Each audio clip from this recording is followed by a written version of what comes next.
अगर आप हमारे चैनल पर न्यू हो तो हमारे चैनल को सब्सक्राइब कर दीजिए और बेल आइकन को भी जरूर प्रेस कर दीजिए। Thank you. जिन हॉरर स्टोरी। ये दुनिया बहुत बड़ी है और इस दुनिया में दिखने वाली हर चीज ऊपर वाले की देन है। पर कुछ ऐसी भी चीजें हैं जो दिखती नहीं है पर ऊपर वाले ने ही बनाई हैं। उन्हीं में से एक मायावी जीव है जिन। जिन कहो या जिन्नात, इनके बारे में इस्लामिक रिलीजन में काफी बार बात की गई है। बल्कि अलादीन के चिराग से निकलने वाला जीनी या जिन के बारे में शायद ही कोई होगा जो नहीं जानता होगा। ऐसा माना जाता है कि जिन भी इंसानों जैसे ही होते हैं, मगर ये अपनी अलग दुनिया में रहते हैं और कभी कभी हमारी दुनिया में एंटर भी कर जाते हैं। आज की कहानी 23 साल के इमरान के बारे में है। इमरान 2 साल पहले ही अपना गांव छोड़कर अकेले दिल्ली में रहने आया था। यहाँ वो एक कॉल सेंटर में जॉब करता था और अपनी कमाई का ज्यादातर पैसा घर भेज देता था। एक शाम इमरान ऑफिस से जल्दी फ्री हो गया तो उसने सोचा कि वो पास वाले बाजार जाकर घर के लिए कुछ सामान खरीद लेगा। वो अपने घर के लिए एक शोपीस ढूंढ रहा था। असल में इमरान की अम्मी अक्सर घर में शोपीस रखने की बात किया करती थी और वो हर समय अपने सरपंच के घर में रखे एक नीले वास की बात करती थी। ईद आने वाली थी और इमरान इस ईद पर अपनी अम्मी को खुश करना चाहता था। वो उसी नीले वास जैसा एक वास अपनी अम्मी के लिए ईदी के रूप में उन्हें देना चाहता था। पर काफी देर तक बाजार में घूमने के बाद भी इमरान को वैसा कुछ नहीं मिल रहा था। वो थक हार कर मार्केट से निकल ही रहा था, तभी उसकी नजर एक पुरानी सी दुकान पर गई। वो दुकान देखने में बरसों पुरानी लग रही थी और उस दुकान में एक नीला वास पड़ा था, ठीक वैसा ही जैसा इमरान की अम्मी बताया करती थी। इमरान की खुशी का ठिकाना नहीं था। वो जल्दी से उस दुकान में गया और दुकान में घुसते ही उसने वो वास उठा लिया और दुकानदार से पूछा कि वो वास कितने का है। उस बूढ़े दुकानदार ने जवाब दिया, पैसों में इसकी कीमत शायद कम हो पर इसकी असली कीमत चुकाने में शायद तुम कर्जदार हो जाओ। इमरान को दुकानदार की बात कुछ समझ नहीं आई, पर वो बहुत थक चुका था और उसे बस अब अपने घर जाना था। इमरान ने उस दुकानदार को 1000 रुपए पकड़ाए और उस वास को एक डब्बे में पैक करवा कर उस दुकान से बाहर जाने लगा।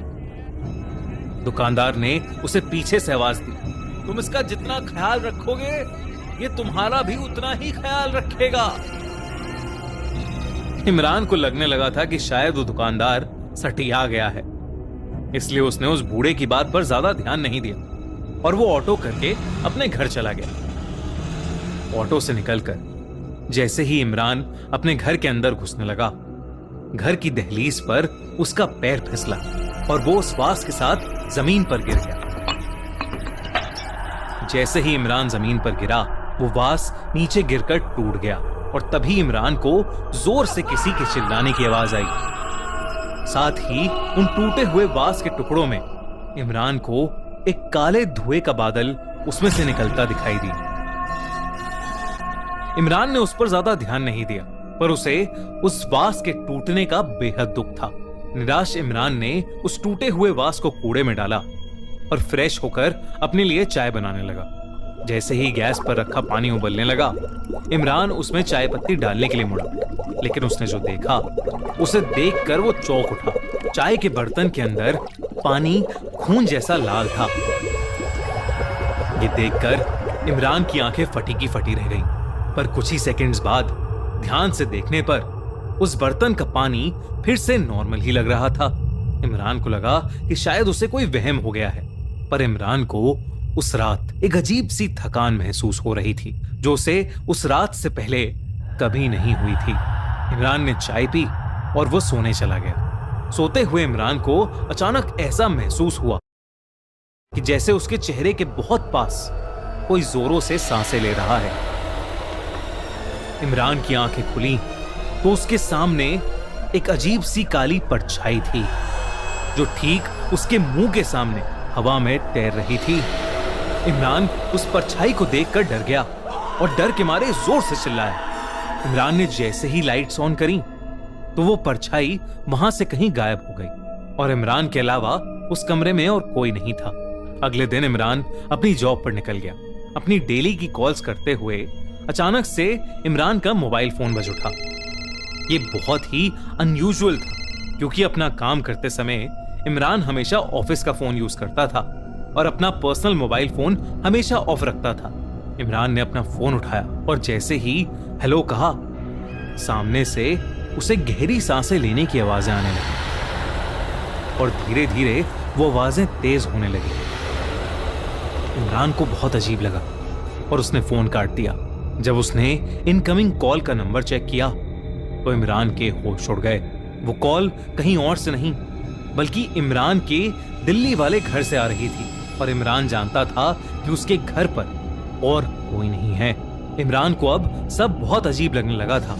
इमरान को अब उस बूढ़े दुकानदार पर शक होने लगा था।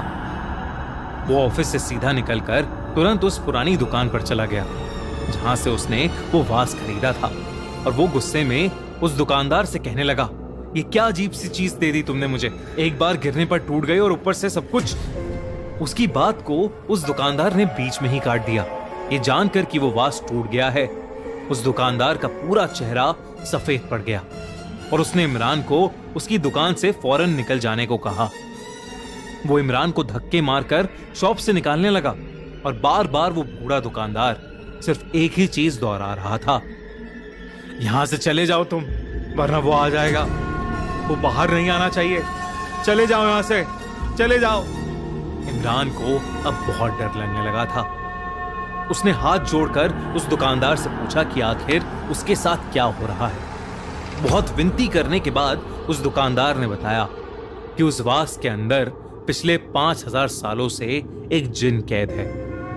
जो भी उस वास को संभाल कर रखता है उसके घर में पैसा आता है और उसकी बरकत होती है। पर उस नीले वास में उस जिन का घर था जिसे इमरान ने तोड़ दिया था। अब वो जिन आजाद है और अब वो किसी को नहीं छोड़ेगा। ये बताते बताते अचानक उस बूढ़े दुकानदार को सांस लेने में तकलीफ होने लगी। ऐसा लगने लगा था कि जैसे कोई उसका गला दबा रहा हो। उसके गले पर इमरान को काले निशान तो दिख रहे थे पर उसे कोई और नहीं दिख रहा था। तभी इमरान की नजर दुकान में रखे एक शीशे पर गई और उसके अंदर जो इमरान को दिखा उसे देख उसका दिल दहल गया। एक काले धुएं से बनी एक आत्मा जिसके बड़े बड़े दांत थे और वो अपने भयानक लंबे हाथों से उस दुकानदार का गला घोट रहा था। इमरान उसे देखकर सीधा वहां से बाहर भागा। वो उसी समय अपना शहर छोड़कर अपने गांव वापस जाना चाहता था। वो अपना सामान लेने जैसे ही घर पहुंचा तो उसने देखा कि उसकी अम्मी दरवाजे पर खड़ी है। इमरान ने अपने घर का दरवाजा खोला और अपनी अम्मी को अंदर ले आया, लेकिन कुछ ही पलों में इमरान फूट फूट कर रोने लगा और उसने अपनी अम्मी को गले लगा ली। लेकिन जैसे ही इमरान की नजर अपने लिविंग रूम के शीशे पर गई उसकी रूह ही कांप गई।